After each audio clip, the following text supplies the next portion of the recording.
خوش آمدید listeners. Today I'm going to start last episode of تیری دسترس میں درمان از قلم مہوش افتخار.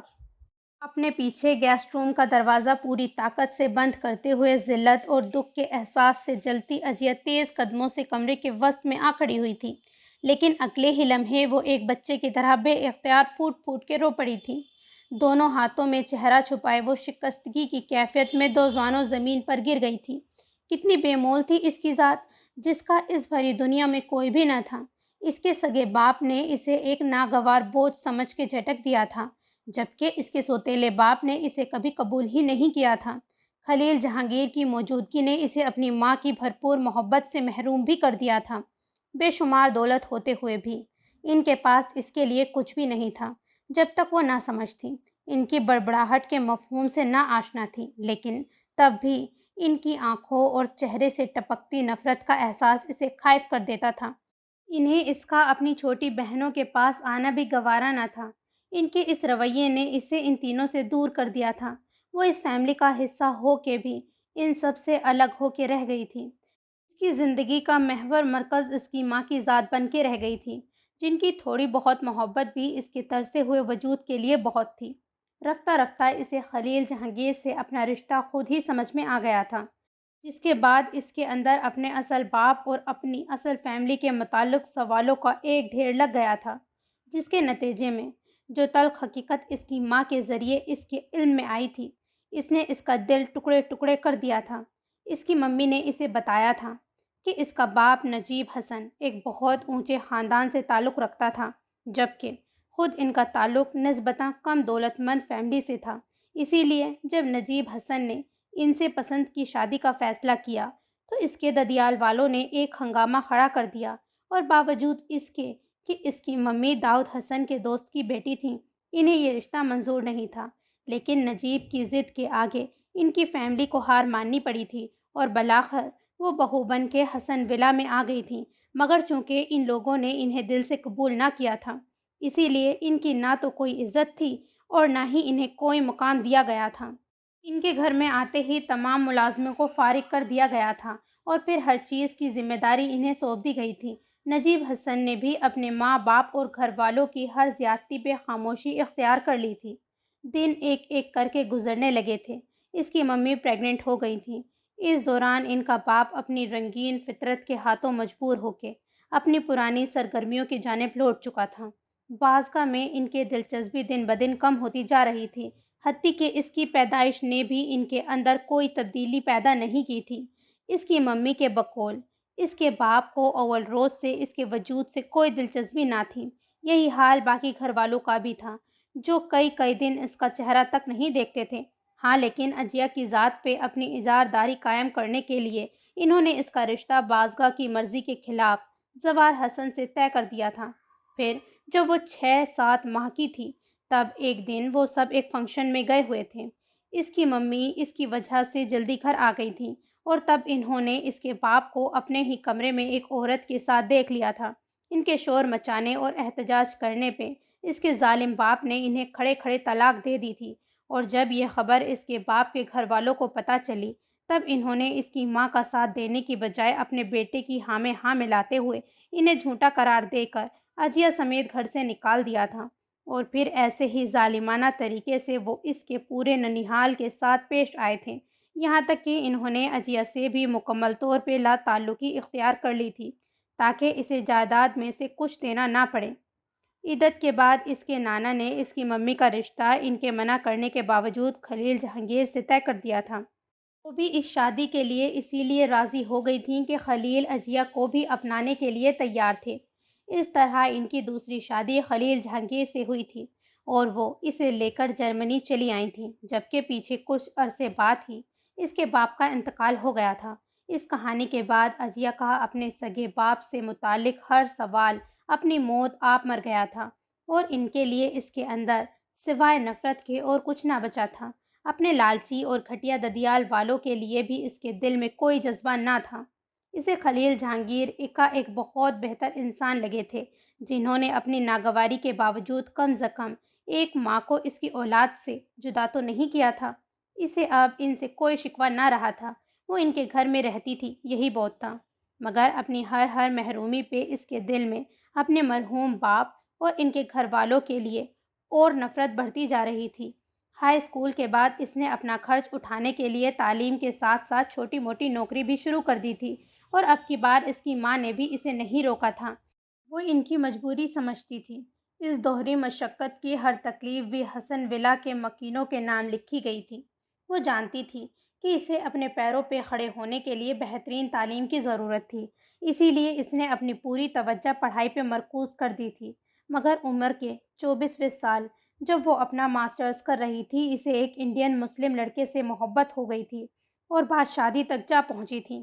خلیل جبران نے بازگاہ کے منع کرنے کے باوجود ان لوگوں کو صاف لفظوں میں بتا دیا تھا کہ وہ عجیہ کے سگے باپ نہیں تھے، اسی لیے وہ اسے کچھ بھی دینے والے نہ تھے۔ اس کورے جواب کے بعد وہ لوگ ہتے سے ہی اکھڑ گئے تھے۔ اس لڑکے کو بھی خلیل صاحب کا انداز حد تک امیز لگا تھا۔ اس نے عجیہ کو صاف لفظوں میں بتا دیا تھا کہ اس سب کے بعد اس کے گھر والے کسی طور اس رشتے کے لیے تیار نہ تھے، اور چونکہ وہ بہت سے معاملات میں اب تک اپنی فیملی کا محتاج تھا، اسی لیے وہ ان کے خلاف نہیں جا سکتا تھا۔ عجیہ کے لیے یہ سب سہنا بہت مشکل تھا، مگر چونکہ وہ جانتی تھی کہ اب کچھ بھی نہیں ہو سکتا تھا، اسی لیے اس نے خاموشی سے اس کے فیصلے کو قبول کر لیا تھا۔ مگر اس تلخ گھونٹ کے بعد اس نے بازگاہ کے کہنے پہ دل میں طے کر لیا تھا کہ اب وہ غازپوں سے اپنا حق لے کے رہے گی۔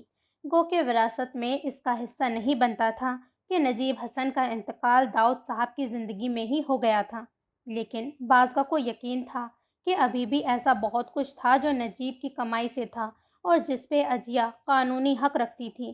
انہی کے مشورے پہ اس نے پہلے اپنی تعلیم مکمل کی تھی، ساتھ ہی دن رات ایک کر کے اس نے پاکستان جانے اور وہاں مقدمے کے لیے پیسے جمع کیے تھے۔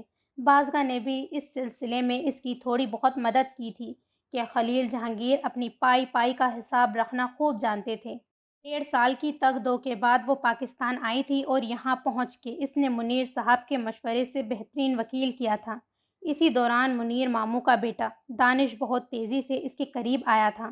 دونوں کو ہی ایک دوسرے کا ساتھ بھایا تھا اور انہوں نے اس ساتھ کو ہمیشہ نبھانے کا فیصلہ کر لیا تھا۔ اسی دوران حسن ولا کے لالچی مکین نوٹس ملتے ہی اس سے اپنی محبت جتانے آ کھڑے ہوئے تھے۔ اس کا خون کھول اٹھا تھا اور اس نے اپنی ساری جلن بنا کسی خوف کے ان لوگوں پہ نکال دی تھی، مگر یہ جرأت اسے اتنی مہنگی پڑ جائے گی اور حسن ولا کی نئی نسل اس درجے کم ظرفی اور کمینگی پہ اتر آئے گی، اس بات کا اسے اندازہ نہ تھا۔ سین چینج 2 دن ہو گئے تھے بازگاہ کو عجیہ سے بات کیے ہوئے، مگر ان کی بے یقینی تھی کہ ختم ہونے میں ہی نہیں آ رہی تھی۔ بھوک، پیاس، نیند، ہر احساس جیسے ختم ہو گیا تھا۔ سوچوں نے انہیں خود سے بھی بیگانہ کر دیا تھا۔ ان کی حالت کو عجیہ کی شادی سے منسوب کرتے ہوئے خلیل صاحب کی جھنجھلاہٹ عروج پہ پہنچ گئی تھی۔ تانے باتیں سنانے کا وہ کوئی موقع ہاتھ سے جانے نہیں دیتے تھے۔ ان کی اس سوگوار کیفیت سے اب تو انم اور ہبا بھی چڑھنے لگی تھی۔ آخر عجیہ نے صرف اپنی پسند سے شادی ہی تو کی تھی، اس میں اتنا اوور ریئیکٹ کرنے والی کون سی بات ہے، ان کی سمجھ میں نہیں آ رہا تھا۔ ان کی بات پہ بازگاہ کے دل میں ایک ہوک سی اٹھی تھی۔ کاش کہ معاملہ یہیں تک ہوتا تو وہ کبھی بھی پرواہ نہ کرتی، مگر یہاں تو پچھلے 25 سال کی بساط ہی الٹ گئی تھی۔ ان لوگوں نے نہ جانے عجیہ کو کیا پٹی پڑھائی تھی کہ اس نے زوار سے ہی شادی کر لی تھی۔ لیکن اس سے بھی بڑی الجھن کی بات یہ تھی کہ اگر عجیہ نے زوار سے مہینے بھر سے نکاح کر رکھا تھا تو اس دوران اس کا رویہ بازگاہ کے ساتھ تبدیل کیوں نہیں ہوا تھا۔ یہ بات بھی بید از قیاس نہیں تھی کہ حسن ولا کے مکینوں نے اس کی ہر غلط فہمی دور کرنے میں لمحہ نہ لگایا ہوگا، اور سچائی جاننے کے بعد عجیہ نے گزشتہ برسوں کی ہر بات بھلا دی ہو۔ مگر 2 دن پہلے بھی جب اس کا فون آیا تھا تو وہ صرف گھبرائی ہوئی تھی، ان سے اکھڑی ہوئی نہ تھی، اور یہ کوئی عام بات نہیں تھی۔ اس نکتے پہ وہ جتنا غور کرتی جا رہی تھی اتنی ہی ان کے دل میں کھٹک بڑھتی جا رہی تھی۔ یقیناً کہیں کوئی گڑبڑ ضرور تھی، مگر ان کی مجبوری تھی کہ وہ اس گڑبڑ کا سراغ اتنی دور بیٹھ کے بنا کسی کی مدد کے نہیں لگا سکتی تھی، جبکہ پاکستان جانا سب کے کان کھڑے کرنے والی بات تھی۔ مرتا کیا نہ کرتا کے مصادق ان کے پاس ایک ہی راستہ بچا تھا، انہیں بڑے صبر سے عجیہ کی دوبارہ کال کا انتظار کرنا تھا، بشرطے کہ وہ دوبارہ کال کرتی۔ سین چینج زوار آفس سے آ کر فریش ہونے کے بعد لاؤنج میں آیا تو بہروز حسن اٹھ کے کمرے سے باہر نکل گئے۔ ان کی اس حرکت پہ اس کی نظریں ماں کی جانب اٹھی تھیں، جو اسے مکمل طور پہ نظر انداز کیے ہوئے ٹی وی دیکھنے میں مصروف ہو گئی تھیں۔ بے اختیار وہ ایک گہری سانس لیتا ہوا صوفے پہ بیٹھ گیا تھا۔ شانیہ خاموشی سے کارپیٹ پہ بیٹھی سب کے لیے چائے بنا رہی تھی۔ شانی، بابا جان کی چائے ان کے کمرے میں دے آنا، وہ یہاں نہیں آنا چاہتے۔ ٹی وی سے نظریں ہٹاتے ہوئے جبین بظاہر شانیہ سے مخاطب ہوئی تھی، مگر در حقیقت انہوں نے کسے سنایا تھا؟ زوار اچھی طرح سے جانتا تھا۔ رات اس کے جانے کے بعد جو بابا جان کی کیفیت ہوئی تھی وہ بھی شاہی صبح اسے بتا چکا تھا، اسی لیے وہ کچھ سوچتا ہوا اپنی جگہ سے اٹھ کھڑا ہوا تھا۔ شانی، تم میری چائے بھی وہیں لے آنا، میں بابا جان کے پاس جا رہا ہوں۔ اس کی بات پہ جبین بیگم نے پہلو بدلا تھا، مگر وہ اندیکھا کیے اندر کی جانب بڑھ گیا تھا۔ داؤد صاحب اپنے کمرے میں پرانے البم کھولے بیٹھے تھے۔ دستک کی آواز پہ ان کی نظریں دروازے کی جانب اٹھی تھیں، لیکن جو ہی زوار کا چہرہ نمودار ہوا تھا وہ خاموشی سے اپنی نگاہیں ایک بار پھر البم پہ جما گئے تھے۔ بابا، اس نے آہستگی سے انہیں پکارا تھا، مگر ان کی طرف سے کوئی جواب نہ پا کے وہ دھیرے دھیرے قدم اٹھاتا دو زانوں ان کے قدموں میں آ کے بیٹھ گیا تھا۔ پلیز بابا، میری طرف دیکھیں تو، ان کے گھٹنوں پہ ہاتھ رکھ کے وہ التجائی لہجے میں بولا تھا، لیکن داؤد صاحب کی نظروں کے زاویے میں کوئی تبدیلی نہیں آئی تھی۔ میں نے جو کچھ کیا ہے بہت سوچ سمجھ کے کیا ہے بابا، میرا یقین کریں، میں خود سے وابستہ ہستیوں کو، خاص طور پہ آپ کو تکلیف دینے کے بارے میں سوچ بھی نہیں سکتا۔ ان کے چہرے پہ نگاہیں جمائیں وہ دھیمے لہجے میں بولا تو داؤد صاحب کے لبوں پہ ایک دکھ بھری مسکراہٹ آن ٹھہری تھی۔ مگر تم مجھے بہت بڑی تکلیف پہنچا چکے ہو زوار۔ انہوں نے ایک لخت اپنی نظریں اٹھاتے ہوئے زوار کی طرف دیکھا تھا۔ ان کی آنکھوں میں ہلکورے لیتا ہوا درد بھرا شکوہ اسے لخت بھر کے لیے خاموش کر گیا تھا۔ بلکہ صرف تکلیف نہیں، تم نے میرے مان کو بھی ٹھیس پہنچائی ہے۔ میں جو یہ سمجھتا تھا کہ تم کبھی کوئی غلط کام کر ہی نہیں سکتے، تم نے میرے اس یقین کو توڑ ڈالا ہے۔ تم نے اجیا کے دل میں پنپتی بدگمانیوں پہ یقین کی مہر لگا دی ہے۔ میں اب مرتے دم تک کبھی اس کا دل اپنے نجیب کی جانب سے صاف نہیں کر سکوں گا۔ میں کبھی اسے یقین نہیں دلا سکوں گا کہ میں اس سے کتنا پیار کرتا ہوں۔ بات کرتے کرتے ان کی آواز بھرا گئی تو زوار بے اختیار اپنا نچلا لب دانتوں تلے دبا گیا۔ اس میں تو کوئی شک نہ تھا کہ داؤد صاحب کے لیے یہ ساری صورتحال بہت تکلیف دہ تھی۔ وہ اجیا کو بے انتہا چاہتے تھے۔ فی الوقت وہ انہیں اگر اپنے مقصد کی گہرائی سمجھانا چاہتا تب بھی شاید سمجھا نہیں سکتا تھا۔ بابا، کیا آپ مجھے معاف نہیں کر سکتے؟ ان کی جانب دیکھتا وہ دل گرفتگی سے بولا تھا۔ میری معافی تو ان حالات میں بالکل بے معنی ہو کے رہ گئی ہے زوار۔ ہاں، اگر تم میری اذیت میں کمی چاہتے ہو، یہ چاہتے ہو کہ تمہارا بوڑھا دادا سکون سے مر سکے، تو میری ایک بات مان لو۔ آپ کہیں بابا، میں آپ کی بات کبھی نہیں ٹالوں گا۔ اس نے بے قراری سے ان کا ہاتھ دونوں ہاتھوں میں تھام لیا تھا۔ تم اجیا کو اپنی زندگی میں ہمیشہ کے لیے شامل کر لو، اسے اپنی عزت بنا لو بیٹا۔ اور ان کا مطالبہ سن کے زوار کسی بت کی طرح ساکت بیٹھا رہ گیا۔ وہ تو سمجھتا تھا کہ وہ زیادہ سے زیادہ اجیا کو آزاد کرنے کی بات کریں گے، اور ان کی خاطر وہ یہ بھی کر گزرنے کو تیار تھا کہ یہ سب کچھ اس نے اپنے خاندان کی خاطر ہی تو کیا تھا۔ مگر وہ سب کچھ جانتے ہوئے اسے اجیا کو اپنانے کے لیے کہہ دیں گے، اس بات کا اسے اندازہ نہ تھا۔ بابا، لیکن زوار، اگر تمہارے دل میں میری ذرا سی بھی عزت ہے تو تم میرا کہا نہیں ٹالو گے۔ اس کی آنکھوں میں دیکھتے ہوئے انہوں نے اس کی فرار کی ساری راہیں مسدود کر ڈالی تھیں، تو وہ ایک ٹوک ان کی جانب دیکھتے ہوئے لب بھیج گیا تھا۔ ٹھیک ہے، میں اجیا کو اپنی زندگی کا حصہ بنانے کے لیے تیار ہوں۔ چند کڑے لمحوں کے توقف کے بعد وہ اٹکتے ہوئے بولا تو دروازہ کھول کے اندر داخل ہوتی شانیہ بھائی کی آواز پہ دم بخود اپنی جگہ پہ ساکت ہو گئی تھی۔ آن واحد میں ساری بات اس کی سمجھ میں آ گئی تھی۔ مجھے تم سے یہی امید تھی بیٹا۔ میرا مان رکھنے کے لیے بہت شکریہ میرے بچے۔ فرد مسرت سے جھک کر انہوں نے زوار کا سر چوم لیا تھا تو اس نے مارے بے بسی کے اپنی آنکھیں ایک پل کو بند کر لی تھیں۔ لیکن بابا، اجیا تو شاید کبھی نہیں مانے گی، اور امی، وہ بھی اس بات کے لیے کبھی راضی نہیں ہوں گی۔ شانیہ ہوش میں آتے ہوئے تیز قدموں سے آگے بڑھی تو داؤد صاحب کے چہرے پہ پرسکون سی مدھم سی مسکراہٹ پھیل گئی تھی۔ اللہ نے چاہا تو وہ بھی مان جائیں گی۔ رہی جبین اور بہروز تو مجھے یقین ہے وہ دونوں میری بات کبھی نہیں ٹالیں گے۔ اور ان کے مطمئن لہجے پہ شانیہ بے اختیار بھائی کو دیکھ کے رہ گئی تھی، جو نظریں جھکائے بے تاثر چہرہ لیے بالکل خاموش بیٹھا تھا۔ کیا؟ یہ آپ کیا کہہ رہے ہیں بابا؟ جبین کی آنکھیں مارے حیرت کے پھیل گئیں۔ کیا وہ لڑکی آپ کو اتنی پیاری ہو گئی ہے کہ آپ میرے بچے کی زندگی تباہ کرنے چلے ہیں؟ کیا آپ نجیب کا انجام بھول گئے ہیں؟ سسر کی جانب دیکھتے وہ غصے سے بولی تھی۔ ان کی بات پہ داؤد صاحب کے چہرے کا رنگ سرد سے پھیکا پڑ گیا تھا، جبکہ بہروز حسن نے تیز نظروں سے بیوی کی طرف دیکھا تھا۔ جبین، مجھے مت ٹوکے بہروز، یہ بات کڑوی ضرور ہے لیکن یہی سچائی ہے۔ اجیا نجیب کا خون ضرور ہے، مگر اس کی پرورش ایک خرافہ کے ہاتھوں ہوئی ہے، اور میں اتنی پاگل نہیں کہ ایک گری ہوئی عورت کی بگڑی ہوئی بیٹی کو اپنے بیٹے کی عزت تار تار کرنے کے لیے اس کی زندگی میں لے آؤں۔ وہ شوہر کی جانب دیکھتی تیز لہجے میں بولی تو بہروز صاحب کی بھویں تن گئی تھیں۔ مت بھولو کہ تمہارا بیٹا یہ کام اپنے ہاتھوں انجام دے چکا ہے۔ جبین، اب ہم میں سے کوئی مانے یا نہ مانے، اجیا اس کی بیوی بن چکی ہے، اور شرافت کا یہی تقاضا ہے کہ وہ اپنا فیصلہ نبھائے۔ لیکن مجھے یہ رشتہ قبول نہیں۔ زبار کو ہر حال میں اجیا کو طلاق دینا ہوگی۔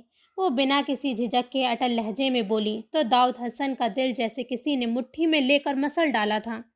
یوں نہ کہو بیٹا، اجیا بھی ہماری اپنی بچی ہے۔ زوار نے جذبات میں آ کے جو غلطی کی ہے، اس کا سب سے زیادہ اثر اگر کسی کی زندگی پہ پڑا ہے تو وہ اجیا ہے۔ تم خدارہ معاملے کی نزاکت کو سمجھنے کی کوشش کرو۔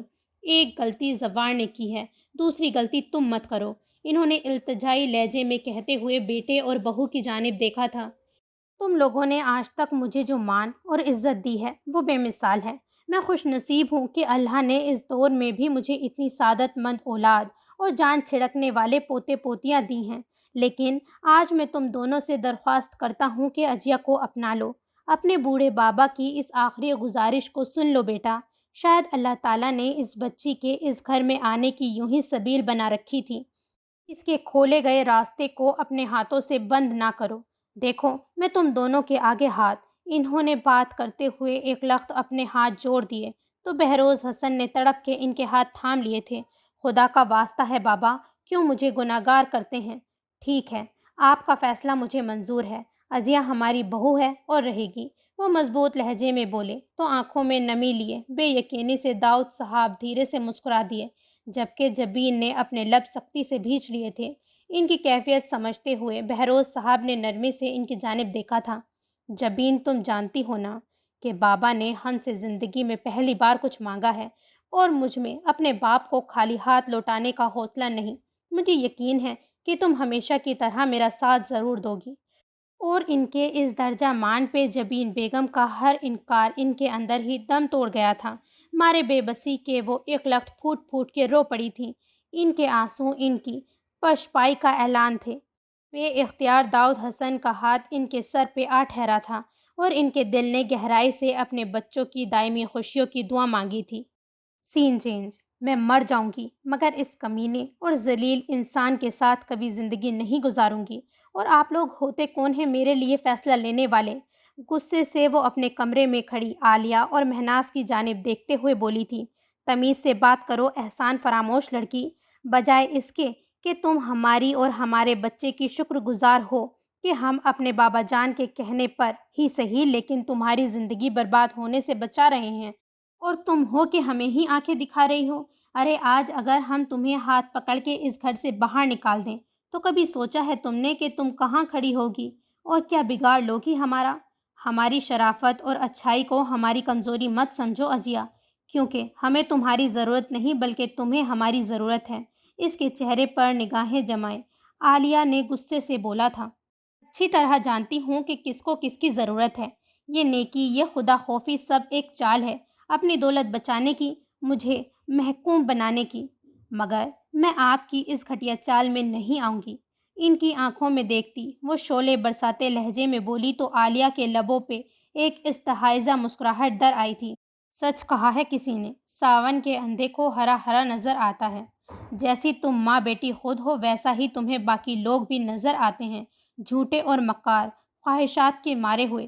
لیکن اگر تمہیں یاد ہو تو ہم نے یہ چال چلنے سے پہلے تم سے کہا تھا کہ اپنے ماموں سے ہماری بات کرواؤ تاکہ تمہیں اس کے ساتھ بھیج دیں، لیکن تب شاید تم نے ہی انکار کیا تھا۔ ہاں کیا تھا، لیکن اب میں اپنی ماں کو ضرور فون کروں گی اور انہیں ہر وہ جھوٹ بتاؤں گی جو ان سے بولا گیا ہے۔ غصے سے وہ چیخی تھی، یہ تو بہت ہی اچھی بات ہوگی، کم از کم ہماری اور ہمارے بچوں کی تو جان چھوٹے گی۔ زہر کند لہجے میں کہتے ہوئے انہوں نے اچانک آواز بلند ملازمہ کو پکارا تھا جو ان کی ہدایت پہ لاؤنج سے کارڈلیس اٹھا لائی تھی۔ عالیہ نے ملازمہ سے فون لیتے ہوئے عزیہ کی جانب دیکھا۔ یہ رکھا ہے فون، جس سے جی ہے بات کرتی پھرو۔ وہ فون بیڈ پہ اچھالتی ہوئی مہناز کے ساتھ کمرے سے باہر نکل گئی تھی اور پھر عزیہ بے یقینی سی کھڑی بند دروازے اور سامنے پڑا فون دیکھتی رہ گئی تھی۔ ٹھیک ہے، میں رخصتی کے لیے تیار ہوں۔ رات میں عالیہ اور مہناز اس کا حتمی جواب لینے کے لیے آئی تھیں، لیکن اس کا اقرار سن کے وہ دونوں ایک لمحے کے لیے حیران کھڑی رہ گئی تھیں۔ اس کا کھویا کھویا انداز اور بدلا ہوا فیصلہ دو ہی باتوں کی طرف اشارہ کر رہا تھا، یا تو بازگاہ نے اس سے بات کرنے سے انکار کر دیا تھا، یا پھر اس نے عزیہ کو کوئی نئی پٹی پڑھائی تھی، مگر وہ اسے کوئی تاثر دیے بنا باہر نکل گئی تھیں۔ اس کے مثبت جواب نے سوائے ایک داؤد صاحب کے پورے گھر میں کھلبلی سی مچا دی تھی، حتیٰ کہ جب زوار کو بھی پہلے اس کے انکار اور بعد میں اقرار کے بارے میں پتہ چلا تھا تو وہ بے اختیار سوچ میں پڑ گیا تھا۔ اگر یہ سچ تھا کہ عزیہ نے ہر بات اپنی ماں کو بتا دی تھی، تب تو یقیناً رخصتی کا یہ فیصلہ ان دونوں ماں بیٹی کی کسی ملی بھگت کا نتیجہ تھا، اور اگر ایسا تھا تو عزیہ نجیب نے اپنے حق میں بہت برا کیا تھا، کیونکہ وہ نجیب حسن نہیں بلکہ زوار حسن تھا جو اپنے دشمنوں کو کسی طور معاف کرنے کا قائل نہیں تھا۔ ٹھیک ایک ہفتے بعد وہ ایک بے حد شاندار ترکیب میں زوار کے سنگ رخصت ہو کے بالکل نئے انداز میں حسن ولا میں داخل ہوئی تھی۔ اس کے آنے پہ داؤد صاحب کی ہدایت کے مطابق سبھی رسمیں پوری کی گئی تھیں، مگر کوشش کے باوجود دولہا دلہن سمیت کوئی بھی ان رسموں میں دل سے شریک نہ ہو سکا تھا۔ عزیہ کے وجود پہ چھایا سناٹا آج اپنے عروج پہ تھا۔ اس نے جب سے رخصتی کے لیے اقرار کیا تھا وہ اس دن سے ہی گمسم سی ہو گئی تھی۔ دلہن کے روایتی لباس، زیورات اور خوبصورت میک اپ میں بھی اس کے چہرے کا خالی پن اور لبوں کی خاموشی صاف محسوس کی جا سکتی تھی، لیکن جب رسموں کے اختتام پہ اسے زوار کے کمرے میں لے جایا گیا تھا تب اس کے چہرے کا بے تاثر پن شدید گھبراہٹ میں تبدیل ہو گیا تھا۔ اس نے سوچ لیا تھا کہ وہ سب کے جانے کے بعد سب سے پہلے اپنا حلیہ ٹھیک کرے گی، سچ سنور کے کم سے کم اس کے سامنے نہیں جانا چاہتی تھی۔ اسے اس گھر میں آئے آج 1.5 ہفتہ ہونے کو تھا۔ اس دوران اس کا دوبارہ زوار سے سامنا نہیں ہوا تھا۔ سب کے باہر جانے کے بعد وہ اپنی جگہ سے اٹھ کے ڈریسنگ ٹیبل کے سامنے آ کھڑی ہوئی تھی۔ اپنے عکس پہ نگاہیں جمائے وہ ایک لمحے کے لیے پلکیں جھپکانا بھول گئی تھی۔ آف وائٹ اور ڈارک گرین برائڈل ڈریس میں وہ بہت خوبصورت لگ رہی تھی، اتنی کہ بے اختیار اس کی آنکھوں میں نمی اتر آئی تھی۔ کاش کہ آج یہ تیاریاں دانش کے حوالے سے کی گئی ہوتی تو اس کی خوشی کا رنگ ہی کچھ اور ہوتا، مگر شاید وہ محبت کے معاملے میں شروع سے ہی بد نصیب رہی تھی، تبھی تو اس کا دل کبھی حقیقی خوشی سے ہمکنار ہو ہی نہیں سکا تھا۔ ڈب ڈبائی نگاہوں سے اپنے عکس کو دیکھتے ہوئے اس نے ہاتھ بڑھا کے اپنے جھمکے کو اتارنا چاہا تھا جب اسے اپنے پیچھے دروازہ کھلنے کی آواز آئی۔ بے اختیار عزیہ کے ہاتھ لمحہ بھر کو ساکت اور نگاہیں سامنے آئینے کی جانب اٹھی تھیں، جو دروازے کے عین سامنے والی دیوار کے ساتھ ہونے کی وجہ سے پیچھے کا سارا منظر واضح کر رہا تھا۔ زوار کو دروازہ بند کرتا دیکھ کے عزیہ کا دل اچھل کے حلق میں آ گیا تھا، مگر بظاہر وہ مضبوط بنی ایک بار پھر اپنے کام میں مصروف ہو گئی تھی۔ لیکن جو ہی زوار اس کی جانب متوجہ ہوا تھا، عزیہ کے لیے اپنی بے نیازی اور ہمت دونوں ہی قائم رکھنا مشکل ہو گیا تھا۔ جھمکے پہ ہاتھ رکھے وہ خوف زدہ نظروں سے آئینے میں ایک ٹک زوار کو دیکھتی چلی گئی تھی، جو بلیک 3 پیس سوٹ میں پینٹ کی جیبوں میں ہاتھ ڈالے اس کی آنکھوں میں دیکھتا ہوا دھیرے دھیرے چلتا ہوا اس کے پیچھے آ کھڑا ہوا تھا۔ وہ آج حقیقتاً غضب ڈھا رہا تھا۔ لمحہ بھر کو دونوں کی آنکھیں ایک دوسرے سے ٹکرا گئی تھیں۔ جس کے لیے یہ روپ سجا ہے، اس کی اجازت کے بغیر تم کیسے اسے ہاتھ لگا سکتی ہو؟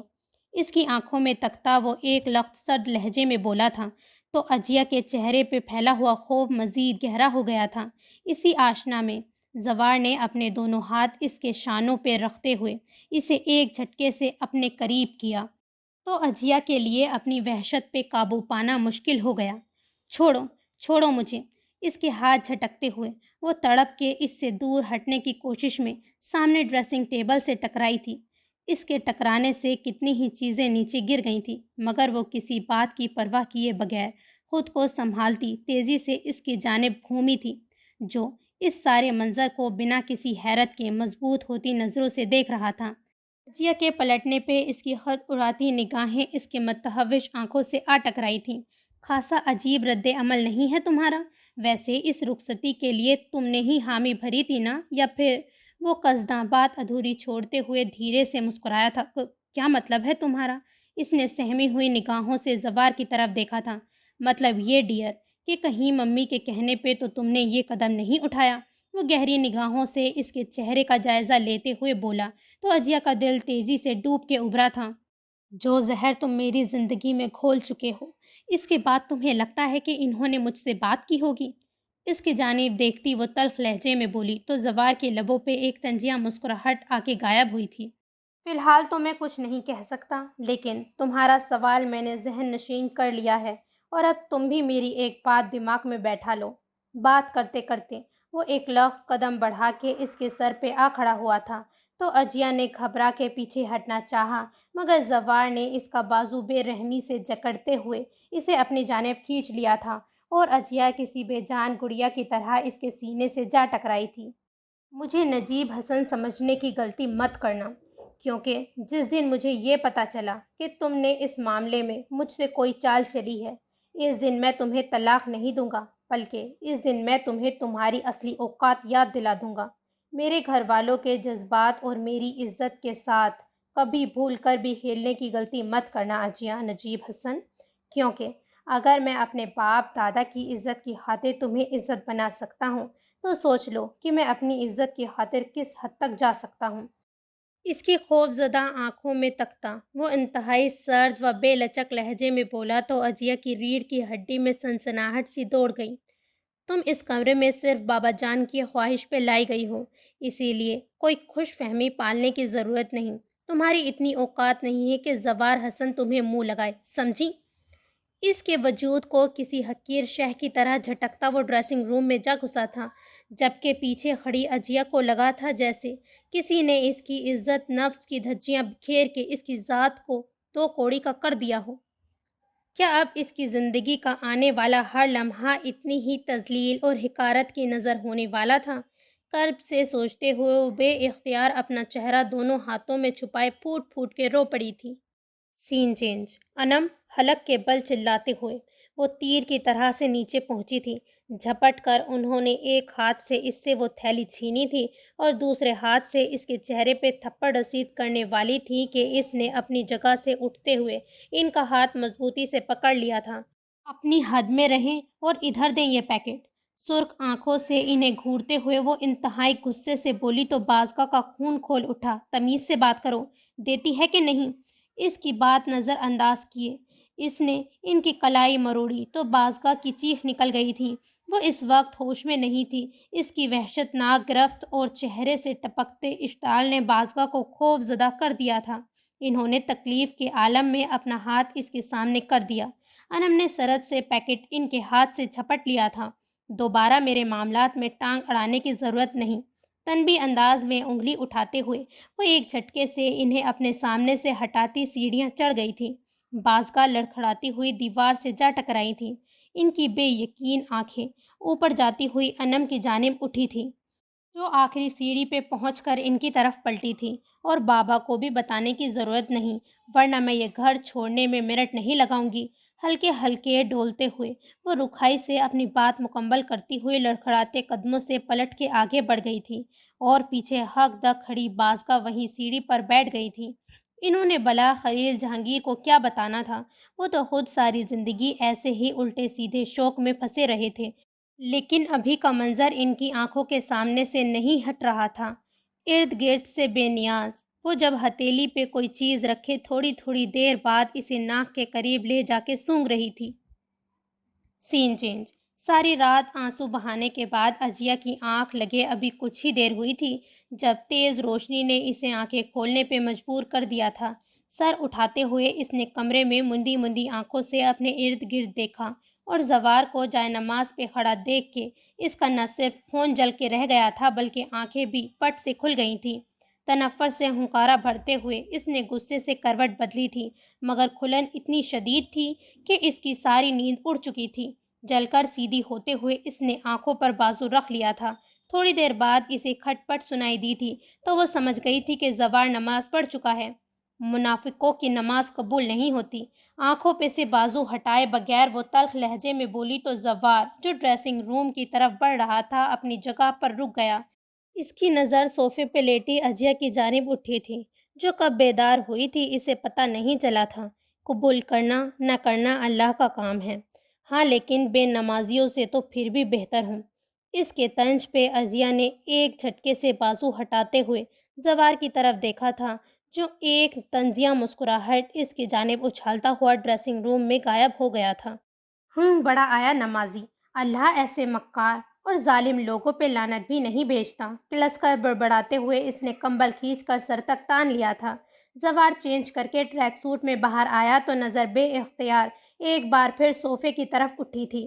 اگر اٹھ چکی ہو تو سن لو، تمہارا شوہر روزانہ اسی وقت اٹھنے کا عادی ہے۔ نماز کے بعد جوگنگ اور ایکسرسائز کے لیے جاتا ہے جہاں سے اس کی واپسی 1 گھنٹے کے بعد ہوتی ہے۔ واپس آ کر وہ 2 گلاس فروٹ جوس پیتا ہے جو کہ روزانہ عذرا ملازمہ تیار کرتی ہے، مگر آج وہ اسے منع کر دے گا، اس کے آنے تک تم جوس تیار رکھنا۔ ڈریسنگ ٹیبل کے سامنے کھڑے ہو کے بال بناتے ہوئے وہ بالکل نارمل لہجے میں گویا ہوا تھا، لیکن اجیا کسی اسپرنگ کی طرح اچھلی تھی۔ کیا؟ اس نے حیرت سے زوار کی پشت کو گھورا تھا جو ہاتھ میں رکھا برش واپس رکھتے ہوئے انتہائی سکون سے اس کی جانب پلٹا تھا۔ میں نے کیا فرینچ بولی ہے جو تمہیں سمجھ میں نہیں آ رہا؟ اس کے چہرے اور آنکھوں میں اتنی سنجیدگی تھی کہ اجیا چاہ کر بھی اسے کوئی جواب نہ دے سکی تھی۔ اس کی خاموشی پہ وہ بے نیازی سے چلتا ہوا دروازے کی جانب بڑھ گیا تھا۔ ہمارے گھر میں ملازموں کی موجودگی کے باوجود کوکنگ گھر کی خواتین کرتی ہیں، اسی لیے جوس بنانے کے بعد کمرے میں آنے کی ضرورت نہیں، کچن میں رہ کر ناشتہ بنانے میں سب کی ہیلپ کرنا۔ اس کے علاوہ باہر نکلنے سے پہلے میرے کپڑے نکال کر اور کمرہ سیٹ کر کے نکلنا مجھے بے ترتیبی بالکل پسند نہیں۔ پلٹ کر اسے چند اور احکامات دیتا۔ وہ اس کے جواب کا انتظار کیے بنا دروازہ کھول کے باہر نکل گیا تھا اور پیچھے اجیا اپنے گرد لمحہ بلمحہ تنگ ہوتے جال پہ لب بھیج کے رہ گئی تھی۔ وہ شانیہ اور فاطمہ بیگم کی دونوں بیٹیاں اریبہ اور علیزہ کے ساتھ خاموشی سے آ کے کچن میں کھڑی ہو گئی تھی، جو اسے وہاں دیکھ کے حیران تو ضرور ہوئی تھی مگر انہوں نے اسے کچھ کہا نہیں تھا۔ اس سے پہلے جب وہ نیچے اتری تھی تو لاؤنج میں سب بڑوں کو نماز اور تلاوت میں مشغول دیکھ کے وہ ایک لمحے کے لیے ٹھٹک گئی تھی۔ وہ سب بھی اسے خلاف معمول اتنی صبح اپنے سامنے دیکھ کے چونک گئے تھے۔ سب کو نظر انداز کیے وہ آگے بڑھنے کو تھی جب داؤد صاحب اور بہروز حسن کے شفقت سے پوچھے گئے حال احوال نے اسے رکنے پہ مجبور کر دیا تھا، مگر ان کے علاوہ کسی نے بھی اس سے بات نہیں کی تھی، نہ ہی اسے کچن میں جانے سے ٹوکا تھا۔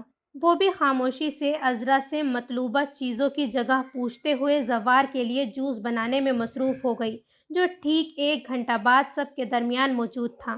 اسے زوار کے لیے جوس لاتا دیکھ کے جبین بیگم کا چہرہ بے اختیار تن گیا تھا، مگر داؤد صاحب کی وجہ سے انہیں خاموشی اختیار کرنی پڑی تھی، جن کا چہرہ اس منظر پہ کھل اٹھا تھا۔ میں ناشتے میں پراٹھا اور چیز آملیٹ لوں گا۔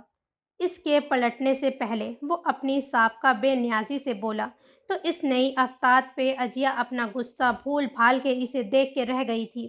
اسے کوکنگ نہیں آتی تھی۔ اسی پریشانی میں گلتاں وہ کچن میں چلی آئی تھی جہاں گھر کی باقی لڑکیوں کو موجود دیکھ کر وہ خود کو کمپوز کرتی فریج کی جانب چلی آئی تھی۔ اس کے اندر آتے ہی وہاں عجیب سی خاموشی چھا گئی تھی جسے بری طرح سے محسوس کرتے ہوئے اس نے فریج سے انڈا اور چیز نکالا تھا، لیکن اس سے پہلے کہ وہ انہیں لے جا کے سیلف پہ رکھتی جبین تیزی سے اندر داخل ہوئی تھی اور اگلے ہی لمحے انہوں نے آگے بڑھ کے دونوں چیزیں اس کے ہاتھ سے چھین لی تھیں۔ ان کی اس حرکت پہ اجیا سمیت تینوں لڑکیاں بھی ساکت رہ گئی تھیں۔ اپنی اوقات میں رہو اور جا کے اپنے لیے ناشتہ بناؤ، یہاں تمہارا کوئی نوکر نہیں لگا ہوا۔ سب کے سامنے اس درجہ تذلیل پہ عزیہ کو اپنا چہرہ سرخ اور آنکھیں ایک لخت جلتی ہوئی محسوس ہوئی تھیں۔ خبردار، جو ایک آنسو بھی بہایا، مجھے صبح سویرے اپنے گھر میں کوئی تماشا نہیں چاہیے، سمجھی؟ اسے سخت لہجے میں باور کرواتی وہ آگے بڑھ گئی تھیں تو عجیہ خاموشی سے اپنے آنسو پیتی ہوئی نہ سمجھی کے عالم میں دوبارہ فریج کھول کے کھڑی ہو گئی۔ کاش حالات نے اسے اس قدر مجبور نہ کیا ہوتا تو وہ کبھی اس رخصتی کے معاملے میں اپنا فیصلہ نہ بدلتی، کسی قیمت پہ نہیں۔ داؤد حسن کے کہنے پہ ولیمے کی تقریب بھی رکھی گئی تھی، جس کے اگلے روز انہوں نے سب کو اپنے پاس لاؤنج میں بلوایا تھا اور پھر سب کے سامنے انہوں نے ایک فائل اپنے برابر بیٹھی عجیہ کی گود میں رکھ دی تھی۔ بیٹا، میرے نجیب نے جو کچھ کمایا تھا وہ اس کی زندگی میں ہی اس کی آزمائش کی نظر ہو گیا تھا، ورنہ اس کی چھوڑی ہوئی کوئی بھی چیز تمہارے حوالہ کرنے میں لمحہ نہ لگاتا۔ ہاں، لیکن میرا سب کچھ بنا مانگے بھی تمہارا ہے، اسی لیے میں نے اپنے حصے کی ساری جائیداد اپنی بیٹی کے نام کر دی ہے۔ امید ہے میری بیٹی کی ناراضگی کچھ کم ہو جائے گی۔ اس کے سر پر ہاتھ رکھ کے انہوں نے محبت بھرے لہجے میں کہا تو نہ صرف عجیہ سمیت وہاں موجود ہر شخص بھونچکا رہ گیا۔ لیکن بابا، آپ نے یہ، زوار نے متاسف لہجے میں کہنا چاہا تھا کہ داؤد صاحب نے ہاتھ اٹھاتے ہوئے ٹوک دیا۔ میرا یہ فیصلہ آج کا نہیں ہے بیٹا، اور اس بات سے سب واقف ہیں، میں نے جو کچھ بھی کہا ہے بہت سوچ سمجھ کے اور اپنی خوشی سے کہا ہے، اور مجھے امید ہے کہ تم سب میرے اس فیصلے کا احترام کرو گے۔ انہوں نے حتمی لہجے میں کہتے ہوئے سب کی طرف دیکھا تھا۔ بے اختیار جوار کی تلخ نظریں عجیہ کی جانب اٹھ گئی تھیں، جو پھٹی پھٹی بے یقین آنکھوں سے اپنی گود میں پڑی فائل پہ نظریں جمائے ہوئے تھی۔ اس کی بے یقینی پہ ایک طنزیہ مسکراہٹ زوار کے لبوں پہ آن ٹھہری تھی۔ پتہ نہیں بابا، آپ کا یہ فیصلہ ٹھیک ہے یا غلط، لیکن امید ہے کہ اس کے بعد لوگوں کو کم از کم یہ تو پتہ چل گیا ہوگا کہ ہم کتنے لالچی اور برے ہیں۔ اس کے چہرے پہ نگاہ جمائے وہ کاٹدار لہجے میں بولا تو سر جھکائے بیٹھی عجیہ نے اپنا نچلا لب دانتوں تلے دبا لیا تھا۔ اگلے ہی لمحے وہ گود میں رکھی فائل سینٹر ٹیبل پر رکھتی ہوئی تیز قدموں سے باہر نکل گئی تھی۔ زوار، کیا ضرورت تھی یہ بات کرنے کی؟ اپنے پیچھے عجیہ کو داؤد صاحب کی غصیلی آواز بہت واضح سنائی دی تھی۔ اس کے لب سختی سے ایک دوسرے میں پیوست ہو گئے تھے اور وہ تقریباً بھاگتی ہوئی سیڑھیاں طے کر گئی تھی۔ یہ پکڑو اپنا دین ایمان۔ عجیہ اپنی سوچوں میں گم نہ جانے کتنی دیر سے ایک ہی پوزیشن میں کھڑکی پہ آ کے کھڑی تھی، جب زوار کی تلخ آواز نے اسے بے اختیار پلٹنے پہ مجبور کر دیا تھا۔ اس کے پلٹ کر دیکھنے پہ زوار نے استحاضہ انداز میں بیٹھ کے وسط میں پڑی فائل کی جانب اشارہ کیا تو عجیہ کی خالی نظریں پل بھر کو فائل پہ ٹھہر گئی تھیں، لیکن اگلے ہی لمحے اس نے خاموشی سے چہرہ واپس موڑ لیا تھا۔ زوار نہ چاہتے ہوئے بھی چونک گیا تھا۔ اپنی پیکنگ کر لو، ہمیں شام میں نکلنا ہے۔ سر جھٹکتے ہوئے زوار نے دراز میں سے چارجر نکالا تھا۔ کہاں؟ اس کی آواز پہ عجیہ پلٹنے پہ مجبور ہو گئی تھی۔ کراچی۔ اور پھر آگے وہ بنا اس کی طرف دیکھے گویا ہوا تو عجیہ کی الجھن بڑھ گئی۔ کس سلسلے میں؟ ہنی مون کے سلسلے میں۔ وہ ایک وقت اپنی نگاہیں اس کے چہرے پہ جماتا گمبھیر لہجے میں بولا تو عجیہ گڑبڑا گئی تھی۔ میں کہیں نہیں جاؤں گی، وہ نظریں چراتے ہوئے غصے سے بولی تو زوار دھیرے دھیرے چلتا اس کے مقابل آ کھڑا ہوا۔ ایک بات یاد رکھنا، مجھے بلا وجہ کے نخرے بالکل پسند نہیں۔ ویسے بھی میں نے تمہیں صرف مطلع کیا ہے، تمہاری مرضی نہیں پوچھی۔ سیکنڈ، یہ ٹرپ بھی بابا کا ارینج کیا ہوا ہے، اسی لیے نو آرگیومنٹس۔ اب جا کے پیکنگ شروع کرو، شام 4 بجے کی فلائٹ ہے ہماری۔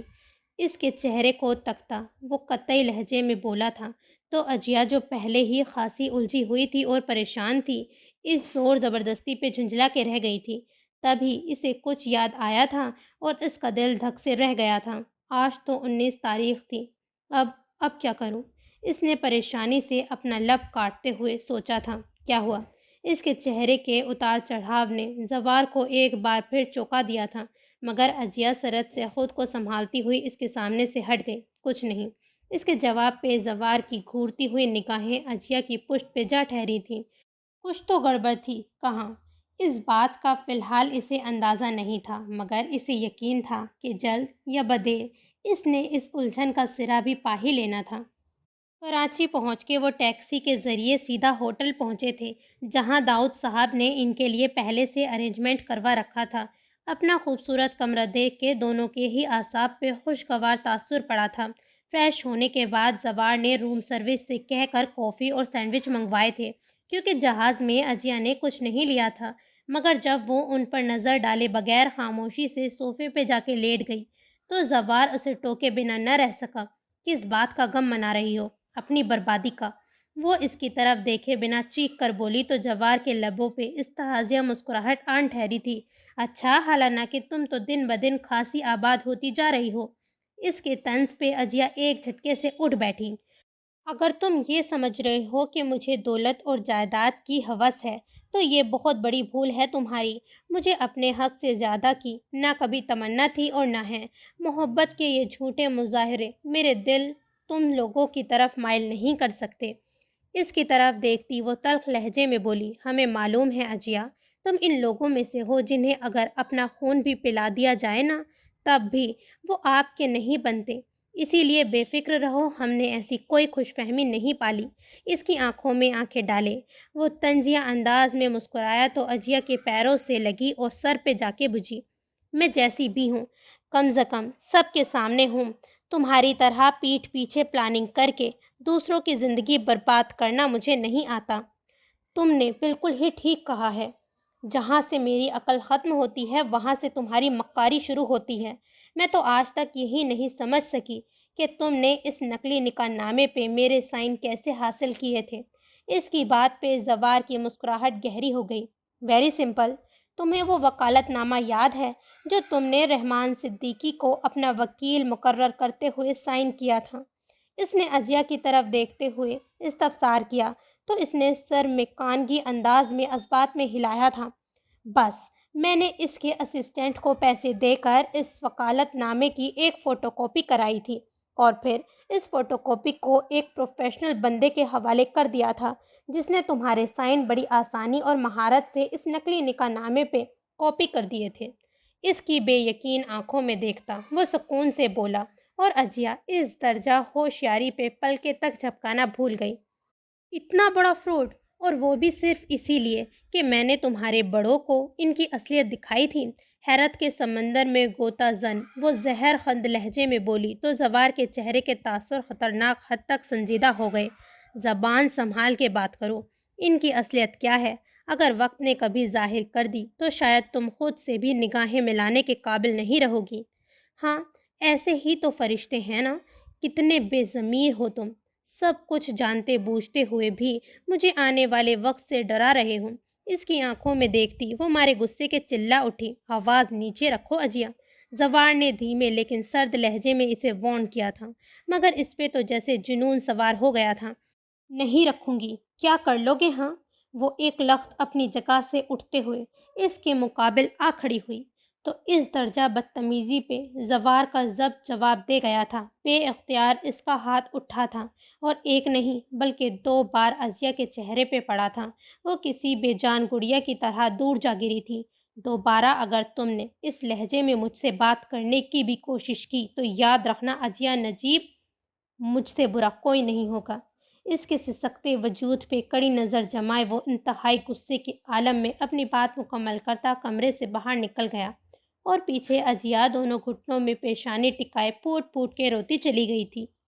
سین چینج۔ جبین کمرے سے نکل کر لاؤنج میں آئی تھی اور جائے نماز بچھا کر عشاء کی نماز ادا کرنے کھڑی ہو گئی تھی تبھی ایک طرف رکھا ہوا فون بجا تھا اور پھر ایک تواتر سے بجنے کے بعد بند ہو گیا۔ جبین نے سلام پھیر کے CLI پہ نمبر دیکھا تو ایک لمبا سا نمبر جگمگا رہا تھا جو اس بات کا گماز تھا کہ آنے والی کال پاکستان سے باہر کی تھی۔ بے اختیار ان کے ذہن میں ایک کوندا سا لپکا تھا۔ وہ کچھ سوچتے ہوئے وہیں فون کے قریب صوفے پہ بیٹھ گئی تھی۔ 5 منٹ بعد اسی نمبر سے فون دوبارہ بجا تو دوسری بیل پہ جبین نے فون اٹھا لیا۔ کیا بات ہے بازگاں، کیوں فون کر رہی ہو؟ انہوں نے ہیلو کے بجائے انتہائی پرسکون لہجے میں کہا تو دوسری طرف ایک پل کو سناٹا چھا گیا، لیکن اس سے پہلے کہ وہ مزید کچھ کہتی دوسری جانب سے لائن کاٹ دی گئی تھی۔ اس حرکت نے جبین کے اندازے کی تصدیق کر دی تھی، لیکن اس حرکت نے ان کا خون کھولا دیا تھا، یعنی یہ سارا کھیل ان کے اندازے کے عین مطابق ان ماں بیٹی کی ملی بھگت تھا، جبکہ یہاں اس لڑکی نے یہ تاثر دے رکھا تھا کہ زوار سے نکاح کے بعد اس کی ماں اور ماموں دونوں اسے چھوڑ چکے تھے اور اس کی واپسی کا ہر راستہ بند ہو چکا تھا۔ ان ماں بیٹی کی مکاری پہ ان کا دل چاہا تھا کہ جا کر ساری بات داؤد صاحب اور بہروز حسن کے گوش گزار کریں اور ان سے پوچھیں کہ اب کس کی زندگی برباد ہوئی ہے، ان کی لاڈلی کی یا پھر جبین کے بیٹے کی، مگر وہ جانتی تھیں کہ اب اس بحث کا کوئی فائدہ نہیں ہونے والا تھا۔ ہاں، لیکن اگر کسی پر اس بات سے کوئی فرق پڑتا تھا تو وہ تھا زوار، اور یہ سوچ کر انہوں نے اس کا نمبر ملانے میں لمحے کی تاخیر نہیں کی تھی۔ سین چینج۔ بازگہ نے فون بند کرتے ہوئے بے اختیار اپنے دل پہ ہاتھ رکھا تھا۔ یہ کیا ہو گیا تھا؟ وہ جو کوئی بھی تھی، اس نے انہیں کیسے پہچانا تھا؟ بے اختیار ان کی نظریں گھڑی کی جانب اٹھی تھی جہاں شام کے 7 بج رہے تھے، یعنی پاکستان میں رات 11 بجے کا وقت تھا، اور انہیں اچھی طرح یاد تھا انہوں نے اس کے ولیمے کے اگلے روز رات 11 بجے فون کرنے کا بتایا تھا کہ وہ نہیں چاہتی تھی کہ عجیہ انہیں کال کرے اور بل میں کسی باہر کی کال کی تفصیل ماں نمبر کے آ جائے۔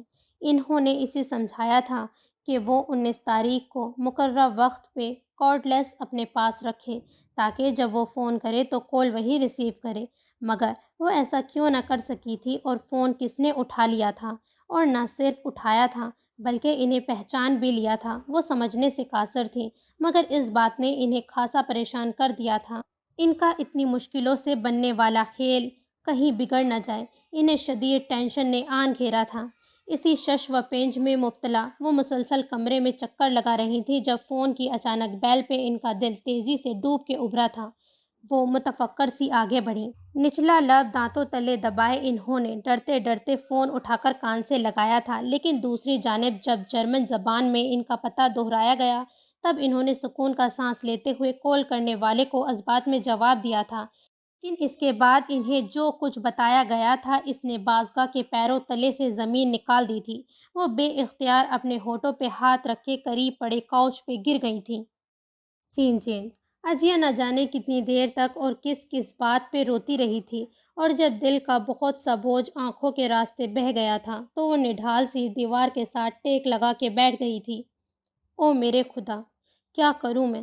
ایک جھٹکے سے آنکھیں کھولتے ہوئے اس نے ایک بار پھر گھڑی کی جانب دیکھا تھا جہاں رات کے 9:30 بج رہے تھے، یعنی اگر وہ ابھی بھی کسی طرح بازگاہ کو فون کر دیتی تو کسی نئی مشکل سے بچ سکتی تھی، لیکن یہی تو مسئلہ تھا کہ وہ فون کہاں سے کرتی۔ تبھی اسے ریسیپشن کا خیال آیا تھا اور اس کا دل دھڑک اٹھا تھا۔ تیزی سے اپنی جگہ سے اٹھتے ہوئے اس نے باتھ روم میں جا کے اپنے چہرے پہ چھپکے مارے تھے اور پھر حولیہ درست کرتی پرس اٹھا کے کمرے سے باہر نکل آئی۔ زوار کے ٹکرا جانے کا خوف حواس پہ سوار کیے وہ تیز قدموں سے آگے بڑھ رہی تھی جب لوبی کا موڑ مڑتے ہوئے وہ اچانک کسی سے جا ٹکرائی۔ ٹکر اتنی شدید تھی کہ اس کے ہاتھ سے پرس بھی زمین پہ گر کے کھل گیا۔ اس میں رکھی چیزیں ارد گرد بکھر گئی تھیں۔ Sorry, I am really sorry بیٹا۔ حالانکہ غلطی سراسر اس کی تھی، پھر بھی وہ انکل معذرت کرتے ہوئے نیچے جھک کر اس کی چیزیں اٹھانے لگے۔ اٹس اوکے، میں اٹھا لوں گی۔ وہ شرمندہ سی پنجوں کے بل بیٹھ گئی۔ اپنا پرس اٹھا کر وہ تیزی سے چیزیں اس میں رکھنے لگی، تب ہی ان صاحب نے اس کی ٹکٹ اور بکنگ پاس اٹھاتے ہوئے اور پھر جیسے لمحہ بھر کو ٹھٹک گئے تھے۔ عجیہ نجیب۔ زوار نے چونکہ کہیں بھی اس کے نام کے ساتھ اپنا نام نہیں لگایا تھا، اسی لیے اس کے ٹکٹ اور بکنگ پاس پہ بھی عجیہ نجیب لکھا ہوا تھا۔ بیٹا، آپ نجیب حسن کی بیٹی ہو؟ اس کے چہرے پر نگاہیں جمائے انہوں نے نرمی سے پوچھا تو عجیہ چونک گئی۔ جی۔ اس کی طرف دیکھتی وہ آہستگی سے اٹھ کھڑی ہوئی تھی۔ ماشاء اللہ، کتنی بڑی ہو گئی ہو۔ انہوں نے آگے بڑھ کر اس کے سر پہ ہاتھ رکھا تو عجیہ سٹ پٹا گئی۔ تمہارے بابا اور میں بہت گہرے دوست تھے بیٹا، بلکہ دوست کیا، ہم تو بھائیوں سے بھی بڑھ کر تھے۔ ان کی آنکھیں ایک لگ جھلملا اٹھی تھیں تو عجیہ کو احساس ہوا کہ واقعی نجیب حسن کے خاصے گہرے دوست تھے۔ اور تم سناؤ، یہاں پاکستان میں کیا کر رہی ہو؟ وہ خود پہ قابو پاتے ہوئے بولے تو عجیہ، جس کے ذہن پہ فون سوار تھا، بات کو سمیٹنے کے لیے مختصر بولی تھی، جی میری شادی ہو گئی ہے یہاں۔ ماشاء اللہ، یہاں کراچی میں ہوتی ہو بیٹا؟ ان کے اگلے سوال پہ عجیہ اندر ہی اندر جھنجھلا اٹھی تھی مگر بظاہر شائستگی سے بولی تھی، نہیں اسلام آباد میں ہوتی ہوں، میرے تیازات سے میری اس کے لیے جملہ مکمل کرنا ممکن نہ ہو سکا تھا، لیکن مقابل پہ حیرت کا اتنا شدید غلبہ ہوا تھا کہ وہ عجیہ کا یوں بات کو ادھورا چھوڑنا محسوس ہی نہ کر سکے۔ تمہاری شادی زوار سے ہوئی ہے؟ لیکن کیسے؟ میرا مطلب ہے تم اپنی ماں کو چھوڑ کے حسن ولا کیسے آ گئی؟ تم نے یہ فیصلہ کیسے کر لیا بیٹا؟ وہ بے یقین نظروں سے اس کا چہرہ تکتے ہوئے بے ربط سے بولے تو اس عرصے میں پہلی بار عجیہ ٹھٹک کر ان کی طرف دیکھنے لگی۔ وہ یقیناً گزرے ہوئے حالات کے بارے میں کافی کچھ جانتے تھے۔ ایک لخت عجیہ کو ایک خیال سوچا تھا، کیوں انکل، یہ آپ کو اتنا ناممکن کیوں لگ رہا ہے؟ ان کی جانب گہری نظروں سے دیکھتی وہ قصدہ دھیرے سے مسکرائی تو ان کے چہرے پہ موجود حیرت دو چند ہو گئی۔ ناممکن؟ یہ تو بہت بڑا معجزہ ہے بیٹا، ورنہ جو کچھ ہوا تھا اور جس دھوکہ دہی سے بازگاہ تمہیں نجیب سے چھین کے لے گئی تھی اور پھر ہمیشہ سب سے دور رکھا تھا، اس کے باوجود اگر تم نے سچ کو پا لیا ہے اور اپنوں میں لوٹ آئی ہو تو بیٹا یہ کسی انہونی سے کم تو نہیں ہے۔ اس کی جانب دیکھتے وہ بے یقینی سے مسکرائے تھے۔ میں تو اس کے انصاف کا قائل ہو گیا ہوں، اس نے دیر سے ہی صحیح لیکن میرے دوست کے حق میں فیصلہ کر کے چچا جان کی اتنے سالوں کی تڑپ کا ازالہ کر دیا۔ خدا تمہیں اپنے گھر میں ہمیشہ خوش اور آباد رکھے۔ انہوں نے فرط جذبات سے مغلوب ہو کے اس کے سر پہ دوبارہ ہاتھ پھیرا۔ عجیہ کا دل تیزی سے ڈوب گیا تھا۔ یہ وہ کس دھوکے، کس انصاف کی بات کر رہے تھے؟ ان کی اصلیت کیا ہے؟ اگر وقت نے کبھی ظاہر کر دی تو شاید تم خود سے بھی نگاہیں ملانے کے قابل نہیں رہو گی۔ ایک لخت کچھ دیر پیشتر کا زوار کا کہا جملہ اس کے ذہن میں گونجا تھا۔ عجیہ کے اندر بے چینی سی پھیل گئی تھی۔ اس کے دماغ سے فون وغیرہ سب نکل گیا تھا۔ یاد رہا تھا تو صرف اتنا کہ شاید یہ موقع پھر کبھی نہیں ملے گا۔ سچ کہوں تو انکل، ابھی بھی میرے اندر ایسے بہت سے سوال ہیں جن کا میرے پاس کوئی جواب نہیں۔ آپ میرے خیال میں میرے والدین کی زندگی کے اس ایک لمحے کے بارے میں تھوڑا بہت جانتے ہیں، لہٰذا اگر آپ اس سلسلے میں میری کچھ مدد کریں تو میں آپ کی بہت شکر گزار رہوں گی۔ ان کی طرف دیکھتی وہ اٹکتے ہوئے بولی تھی، تھوڑا بہت نہیں بیٹا، نجیب کے بعد ایک میں ہی تو وہ تھا جو اس لمحے کے ایک ایک پل کا چشمدید گواہ تھا۔ ان کے انکشاف پہ عجیہ کے دل کی دھڑکن تیز ہو گئی تھی اور ہتھیلیاں پسینے سے بھیگ گئی تھیں۔ میں آپ کا نام پوچھ سکتی ہوں؟ دھڑکتے دل کے ساتھ اس نے ان کی طرف دیکھا تھا۔ غفار ملک۔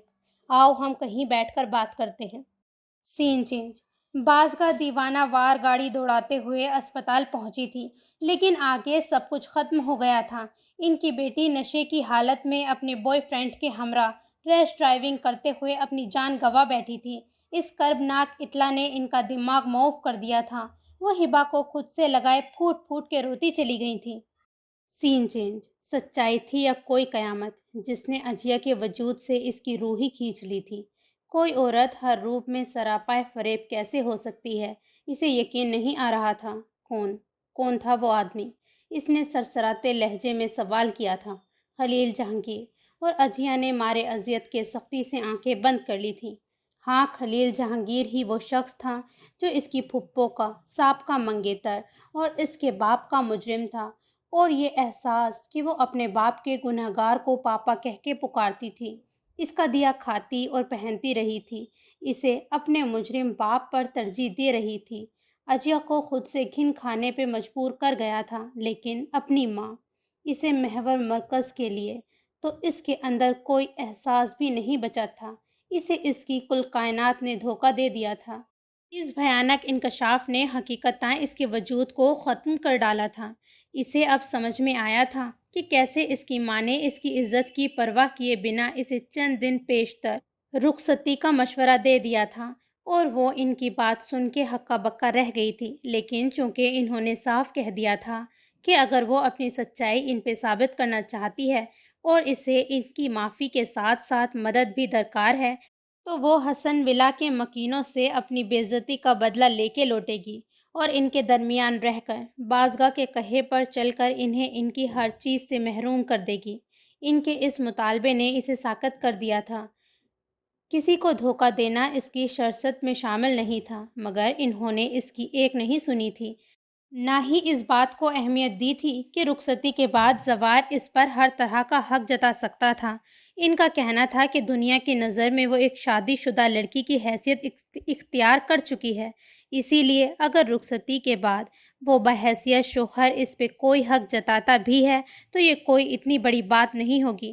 ان کی اس بات پہ وہ تڑپ اٹھی تھی، مگر انہوں نے اسے ولیمے کے اگلے روز فون کرنے کا کہہ کر رابطہ منقطع کر دیا تھا، اور اجیا جو ماں سے مدد کی امید لگائے بیٹھی تھی، اس کے پاس سوائے رخصتی کے فیصلے پر سر جھکانے کے دوسرا کوئی راستہ نہیں بچا تھا، مگر اپنی ماں کے اس رویے کے بعد اسے چپ سی لگ گئی تھی۔ رہی صحیح کسر داؤد صاحب نے اپنے حصے کی جائیداد اس کے نام کر کے پوری کر دی تھی۔ وہ حقیقتاً الجھ گئی تھی، لیکن جو کچھ اب اس کے علم میں آیا تھا اس نے تو اس کی پوری ہستی کو ہلا کے رکھ دیا تھا۔ غفار صاحب کے سامنے اس نے کیسے خود کو بکھرنے سے بچایا تھا یہ وہ جانتی تھی یا اس کا خدا، مگر وہ ان سے ایک آخری احسان لے کے اپنے کمرے میں چلی آئی تھی۔ زوار نے تنے ہوئے چہرے اور بھیجے ہوئے لبوں کے ساتھ موبائل بند کرتے ہوئے جیب میں ڈالا تھا۔ اجیا سے بحث کے بعد وہ کمرے سے نکل کر بے مقصد سارے شہر کی سڑکیں ناپتا پھر رہا تھا، اور نہ جانے کتنی دیر تک اسی شغل میں مصروف رہتا اگر جبین بیگم کی کال اس کی مصروفیت میں خلل نہ ڈالتی۔ ماں کی بات سن کے وہ ایک لمحے کے لیے ساکت رہ گیا تھا۔ اس کے اندر غصے کی شدید لہر کے ساتھ نہ جانے کیوں دکھ کی کیفیت بھی بڑی شدت سے جاگی تھی۔ اس کا خون مارے غصے کے کھول اٹھا تھا۔ آج اجیا نجیب کو اس کے قہر سے کوئی نہیں بچا سکتا تھا۔ آنسو بہاتی اجیا نے سختی سے اپنی آنکھیں صاف کی اور پرس میں رکھا غفار صاحب کا موبائل نکالا تھا جو اس نے آخری احسان کے طور پہ ایک کال کے لیے ان سے مانگا تھا۔ بازگاہ کا پرسنل نمبر ملاتے ہوئے اس نے فون کان سے لگا لیا۔ چند سیکنڈ کے انتظار کے بعد دوسری طرف سے اسے بازگاہ کی بھاری اور بوجھل آواز سنائی دی تھی تو اجیا کا چہرہ جذبات کی شدت سے سرخ ہو گیا تھا۔ ہیلو۔ اس کے بولنے کی دیر تھی کہ دوسری طرف بازگاہ نے اس کی آواز پہچان لی۔ ہیلو ہیلو اجیا، بے قراری سے اسے پکارتی وہ زور زور سے رونے لگی تھی۔ اجیا انم ہمیں چھوڑ کے چلی گئی ہے، اس کا ایکسیڈنٹ ہو گیا ہے اجیا۔ اس اطلاع پہ اجیا کا دل دھک سے رہ گیا تھا۔ اگلے ہی لمحے اس کی آنکھوں سے خاموشی سے آنسو گرنے لگے تھے۔ آج شاید واقعی انصاف کی رات تھی۔ آپ کو پتہ ہے مسز خلیل، آج میں بھی آپ کو چھوڑ کے چلی گئی ہوں، وہ آنسوؤں کے درمیان بمشکل تمام بولی تھی۔ اسی وقت زوار دروازہ کھول کے اندر داخل ہوا تھا۔ اجیا کی چونکیں اس کی طرف پشت تھی، اسی لیے وہ اسے اور زوار اس کے آنسوؤں کو نہیں دیکھ سکا تھا، لیکن اس کے ہاتھ میں موبائل دیکھ کے زوار کا دماغ گھوم گیا تھا۔ یہ موبائل اس کے پاس کہاں سے آیا تھا اور وہ کس سے بات کر رہی تھی؟ وہ قصدہ دروازے کی اوٹ میں ہو گیا۔ فرق صرف اتنا ہے کہ وہ زمین کے اندر چلی گئی ہے اور میں اپنی محبت، اپنے مان اور اپنے واحد رشتے کی لاش لیے زمین کے اوپر کھڑی ہوں۔ بات کرتے کرتے وہ اچانک رو پڑی تو زوار چونک گیا تھا، جبکہ بازگاہ کے آنسو ایک پل کو تھم گئے۔ یہ کیسی باتیں کر رہی ہو اجیا؟ شکر کریں کہ میں بولنے کے قابل ہوں، ورنہ جب اس غیر آدمی نے مجھے میری ماں کی بد کرداری اور مکاری کی داستان سنائی تھی نا، تب مجھے لگا تھا کہ اب میں کبھی ایک لفظ نہیں بول پاؤں گی کہ کس کی بات کر رہی ہو تم؟ بازگاہ کی آنکھیں مارے خوف کے پھیل گئی تھیں۔ غفار ملک کی بات کر رہی ہوں، یاد ہے آپ کو؟ یا اس واحد گواہ کو بھی بھول گئی ہیں آپ؟ وہ تلخ لہجے میں گویا ہوئی تھی اور زوار کو حیرت کا شدید جھٹکا لگا تھا۔ یہ غفار انکل اجیا کو کہاں ٹکرا گئے تھے اور انہوں نے اسے پہچانا کیسے تھا؟ جبکہ دوسری طرف بازگاہ کا دل اس تیزی سے ڈوبا تھا کہ انہیں بے اختیار پاس رکھی بینچ کا سہارا لینا پڑا تھا۔ بکواس بند کرو اپنی، میں کسی غفار ملک کو نہیں جانتی۔ یہ آدمی، یہ کہانی سب ان مکار لوگوں کی سازش ہے۔ انہوں نے جان بوجھ کر اسے گھر بلایا ہے تاکہ تمہیں ایک عجیب بات بتاؤں مسز خلیل، میں اس وقت اس گھر میں تو کیا اس شہر میں بھی نہیں ہوں۔ میں ایک اجنبی شہر کے ایک اجنبی ہوٹل میں ہوں۔ وہاں اس انجان آدمی سے میری ملاقات بالکل اچانک ہوئی تھی۔ پہچان کا مرحلہ بھی بڑے عجیب طریقے سے طے ہوا تھا اور گفتگو بھی بڑے حیران کن طریقے سے آگے بڑھی تھی۔ اس سب کے پیچھے پتہ ہے کس کا ہاتھ ہے؟ ان کی بات کاٹتے ہوئے وہ ایک لخت عجیب سے انداز میں گویا ہوئی تو دوسری طرف بازگہ کی سانس رک گئی تھی۔ اس کے پیچھے اس کا ہاتھ ہے، جس کا خوف آپ کو اپنے شوہر کی عزت داؤ پہ لگاتے ہوئے بھی نہیں آیا، جس کا ڈر آپ کو تب بھی محسوس نہ ہوا جب آپ نے خود کو بچانے کے لیے بے راہ روئی کا الزام اپنے ہی شوہر پہ لگا دیا تھا، جس کی موجودگی کا احساس آپ کو تب بھی نہ ہوا تھا جب آپ نے مجھے میرے باپ سے چھین کر انہیں موت کے گھاٹ اتار دیا تھا۔ میرے سامنے میرے باپ کی کردار کشی کرتے ہوئے بھی وہ آپ کو یاد نہ آیا۔ میں نے آپ کے سامنے ساری زندگی باپ کی محبت کو ترستے ہوئے گزار دی، آپ کو تب بھی اس کی موجودگی کا احساس نہ ہوا، مگر وہ آپ کو ہر لمحہ یاد رکھے ہوئے تھا مسز خلیل، اور آج اس کی جانب سے آپ کو ملنے والی مہلت کی حد ہونا تھی، تبھی یہ انہونی واقعہ پذیر ہوئی ہے۔ اس نے آپ سے ایک نہیں بیک وقت 2 اولادیں چھینی ہیں، ایک نیک اور چاہنے والے شوہر کو چھین کر ایک بد کردار اور بدکماش آدمی ساری زندگی کے لیے آپ کے سر پہ مسلط کر دیا ہے۔ یہ سزا نہیں تو اور کیا ہے؟ شدت جذبات سے اس نے ایک لخت بلند آواز میں استفسار کیا۔ تو جہاں بازگاہ کی سسکی نکل گئی، وہیں زوار اپنے رب کی حکمت اور دانائی کا قائل ہو گیا۔ بے شک وہ سب سے بڑا منصف ہے۔ اس نے جس طرح سے ایک باپ کی سچائی ایک بیٹی پہ عیاں کی تھی، اس کے بارے میں تو زوار نے کبھی گمان بھی نہیں کیا تھا۔ آپ نے تو میری عزت تک کی پرواہ نہ کی، اور میری سچائی بتانے پہ میری مدد کی بجائے مجھے رخصتی کا مشورہ دے دیا، تاکہ میں آپ کے اشاروں پہ چل کے ان بھلے لوگوں کو بدلے کے نام پہ لوٹ سکوں۔ تب میرا دل پہلی بار آپ کی طرف سے خراب ہوا تھا۔ کوئی ماں اتنی بے حسی کا مظاہرہ کیسے کر سکتی ہے؟ میں نے رخصتی آپ کے کہنے پہ نہیں، بلکہ آپ کی طرف سے دل برداشتہ ہو کے کروائی تھی، کہ اس کے علاوہ میرے پاس حقیقتاً کوئی راستہ نہیں بچا تھا۔ مگر دیکھ لیں، اس عزت کے رکھوالے نے نہ صرف میری عزت کی حفاظت کی، بلکہ ان سب کی اور اس شخص کی سچائی بھی مجھ پہ واضح کر دی۔ میں واقعی ان سب کی گناہ گار ہوں۔ میں نے ان کا بہت دل دکھایا ہے، اور یہ سب آپ کی وجہ سے ہوا ہے۔ آج کے بعد میرا آپ سے کوئی رشتہ نہیں۔ لوگوں کی مائیں ان کا غرور ہوتی ہیں، مگر آپ کا حوالہ زندگی کے ہر مقام پہ میرے لیے سوائے ذلت اور تکلیف کے اور کچھ بھی نہیں ہے۔ سنا آپ نے مسز خلیل؟ کچھ بھی نہیں۔ وہ آنسوؤں کے درمیان ایک ایک لفظ پہ زور دیتے ہوئے بولی، تو بازگاہ کے رونے میں شدت آ گئی تھی۔ میں آپ کو اپنے باپ اور اپنی ماں دونوں کے قتل کے لیے کبھی معاف نہیں کروں گی، مرتے دم تک نہیں۔ اپنی بات مکمل کرتے ہوئے اس نے کول کاٹ دی تھی، اور دونوں ہاتھوں میں چہرہ چھپا کے 2 زانوں زمین پہ گر گئی تھی۔ اسے یوں بلک بلک کے روتا ہوا دیکھ کے زوار کے دل کو کچھ ہوا تھا۔ وہ تیزی سے دروازہ دھکیل کے اس کی جانب بڑھا تھا۔ اس کے قریب پہنچ کے وہ اس کے مقابل بیٹھ گیا۔ اجیا، اسے پکارتے ہوئے اس نے نرمی سے اس کے شانے پہ ہاتھ رکھا تھا، تو اپنے دھیان میں آنسو بہاتی اجیا نے چوک کر چہرے سے ہاتھ ہٹائے تھے، اور اپنے سامنے زوار کو بیٹھا دیکھ کے وہ بری طرح سے گھبرا گئی تھی۔ میں نے سب سن لیا ہے۔ اس کے شانے کو دھیرے سے دباتے ہوئے اس نے نرم لہجے میں کہا تھا، تو اس کی نظریں زوار کے چہرے پہ آ ٹھہری تھیں۔ اگلے ہی لمحے وہ پھر بلک کے رو پڑی، تو زوار نے آہستگی سے اسے خود سے لگا لیا تھا۔ مجھے معاف کر دو زوار، میں نے واقعی بابا اور سب بڑوں کے ساتھ بہت زیادتی کی ہے۔ میں تم سب کی۔ آنسوؤں کی یلغار نے اسے بات مکمل کرنے نہیں دی تھی، اور اس کے سینے سے لگی وہ زاروں قطار روتی چلی گئی۔ زوار نے بھی اسے کھل کے رونے دیا تھا، یہاں تک کہ اسے خود ہی اپنی عجیب سی پوزیشن کا احساس ہو گیا تھا۔ آہستگی سے آنسو صاف کرتی وہ شرمندہ سی اس سے الگ ہوتی سیدھی ہو بیٹھی۔ اس کے روئے ہوئے چہرے پر خفت کے رنگوں نے ایک انوکھی کشش پیدا کر دی تھی، جس کے زیر اثر زوار کو اپنے دل میں وہی پہلی سی میٹھی میٹھی سی کیفیت کروٹ لیتی ہوئی محسوس ہوئی تھی۔ میں جانتی ہوں تم مجھ سے نفرت کرتے ہو۔ یہ رشتہ حالات کی وجہ سے قائم ہوا اور بابا کی وجہ سے آگے بڑھا، مگر اب میں مزید خود کو تم پر مسلط نہیں کرنا چاہتی، نہ ہی میں سب کے درمیان جا کے رہنے کا حوصلہ رکھتی ہوں۔ اسی لیے پلیز مجھے آزاد کر دو۔ میں یہاں سے دور، بہت دور چلی جانا چاہتی ہوں۔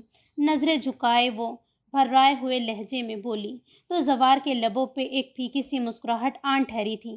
یہی تو افسوس ہے کہ تم پہلے بھی کچھ نہیں جانتی تھیں، اور اب بھی کچھ نہیں جانتی۔ پہلے بھی تمہارے ہر درد کا درمان تمہاری دسترس میں تھا،